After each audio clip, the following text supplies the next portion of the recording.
In today's video, we are looking at another tool in our Futures Toolkit, and that is branch analysis. Now, this is a tool for developing future scenarios by considering key questions and the impact of different events. Unlike other scenario tools that you might have used, such as the 2x2 grid or visioning, branch analysis uses an inductive approach where you start in the present and consider how the future might evolve in a path-dependent manner. It's particularly useful for thinking through uncertainties associated with potential future events. That might be elections or economic disruptions or wars, or to ask general what-if questions. It's important to remember, as with all of these tools, that we are not looking to predict the future, but we are working to consider how one or more events might combine to create different outcomes. We then use those outcomes to lead us regarding policy, strategy, and other plans that we might put in place. What you'll need to run a branch analysis session, you'll need a focal issue. So you need one that's fairly well defined. It can be exploratory in nature, such as what is the future of XYZ, so what is the future of biometrics or online banking, or it could be a more focused strategic question, such as should we build this capacity in our business. You'll also need a set of drivers. Scenarios are usually developed after a driver mapping exercise. So it's that driver mapping exercise that gives you what you might have used Pestle, Steeple, some other tools for, to look at what drivers will impact this current scenario and the future. You'll also need a time horizon. So scenarios are best developed when you think at least 10 years into the future. So this distance helps you give yourself more room to experiment with and be imaginative with. Often with a shorter time horizon, it's hard for people to get out of that status quo way of thinking. So to kick off the session, you start by collectively revisiting the focal issue that you want to explore with the group, and you want to make sure that all of the participants are clear about the time horizon. Then it's good to form small groups if you have enough people. You divide the participants into groups and provide each group with a copy of the events, questions and disruptions sheet, which I'll show you next. This can really help with facilitating the brainstorming. Next is to identify key what-if questions. So you want to help the participants identify these what-if questions that they might want to explore. So you want to consider some significant upcoming events. Maybe it's something like an election, which the US is about to have, or hypothetical scenarios, such as what if a natural disaster occurred, or what if there were significant government policy changes, for example. If the focus is not on a specific event, then it's worth revisiting the critical uncertainties that have been identified in the driver mapping exercise that you would have likely done before the branch analysis. For each what-if question, use the worksheet I'm going to show you next to document the question, the anticipated event, the potential outcomes, and the timeline for that occurrence.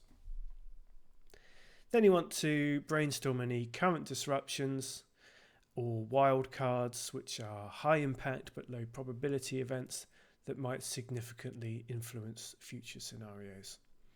Low-level disruptions, current disruptions, are often known as turbulence. Again, record these on the sheet. An events, questions and disruptions worksheet is very simple. Take a sheet of paper, divide it into 4 columns, and you have, as we've just gone through, the what-if event, description of the event, potential outcomes, and when might this happen. It's a really simple but useful tool for helping the group stay on top of the ideas that they're generating.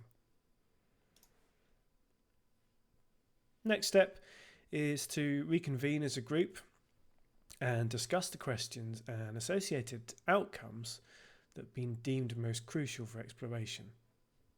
Ideally, you want to narrow the focus down to a limited number of the key questions or events, probably 2 to 4. Then it's time to develop some branch diagrams. There's one on the screen there taken from a government document. This one was focused on some work in Sudan about a peace agreement. Fairly simple as branch diagrams go. So there's one focal event, which is the now, the green circle, and that has 2 potential outcomes, which is the peace agreement goes ahead or it doesn't. If it doesn't, the outcome is stretched right to the time horizon of 2012, and the outcome expected is forced unity. And if the peace agreement does go ahead, then you have another event, which is a referendum, and there's 3 potential outcomes there. You want to map any time-bound events, so identify any time-sensitive events such as an upcoming election in a specific year, and determine which events that you're brainstorming and that you're coming up with might occur before or after these fixed points in time.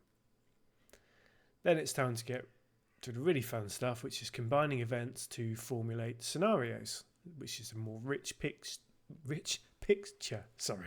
of future potential outcomes or potential futures. You want to begin by integrating the identified events to develop a set of these scenarios. Experiment with multiple pathways to discover which combinations lead to the most compelling scenarios. And consider whether the order of events are critical. Some scenarios may be path dependent, while other scenarios might not be so path dependent, and the same events can occur in different orders, but you still end up with the same result. As branch diagrams go, this is slightly more fleshed out. This is one I just knocked up in Miro for this video. So we've got a focal event on the far left, which feeds 3 potential events. And depending on the outcomes of each one of those events, you end up with, what have we got there, 7 different scenarios. So if you have a look at the top, you can see that outcome 1, outcome 2, and outcome 3 are labelled. And that's the general structure of these diagrams. They're quite simple to put together, but they're very helpful as a visual aid. Once you've identified these pathways and scenarios, you can continue to flesh out the scenarios, have a group discussion about them. What are the major characteristics that define each of these scenarios? When you're doing and developing these scenarios, there are some useful elements you can keep in mind. One is plausibility. You want to ensure that the scenarios are plausible and they fall within conceivable possibilities.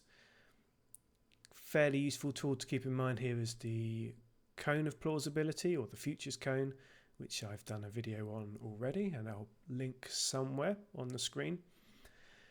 Consistency. I want to try and maintain logical consistency to make the scenarios credible. Decision-making utility. Each scenario should provide specific insights into the future, aiding decision-making for the focal issue. Again, remembering that this is an activity that we're doing with a purpose, not just generating random ideas of what the world might be like in the future. And fourthly, the scenarios should challenge conventional thinking and disrupt business as usual perspectives. This is one of the powers of a branch analysis tool when well deployed, or other futures tools. You want to disrupt the status quo, use your way of business, and encourage people to be free with their imagination about what the future might hold. You can also have some really useful feedback from members of the team by making them present their scenarios back to the group and asking them questions such as, what are the biggest surprises that occurred to the group during this exercise? Were there specific scenarios or drivers that were unexpected? And what are the strategic issues that look to be most important to address? Again, as with all tools, It's only as useful as what you do with the outputs. So potential uses for the outputs of a branch analysis tool: you can use it to identify risks and opportunities, generate strategic options, create robust strategies, take those outputs and then feed them into other tools such as the futures wheel, which you could use to examine deeper implications for each scenario. Verge, which I'll do a video on next, I think, which is investigate the cultural aspects within a scenario. Backcasting, understand the steps that lead to that particular scenario, so you start at the end and work your way back to the beginning. And wind tunneling, which is where you test policies against different scenarios. You can consider various scenarios and which ones you particularly want to encourage or avoid. So that can be done with visioning. Vision development is where you create a fifth scenario that represents your preferred future. So that's a brief rundown of branch analysis. It's probably more complicated to explain than it is to do, but I hope that's been helpful. If you have any questions, please leave them in the comments or contact me directly, and I look forward to seeing you in the next video.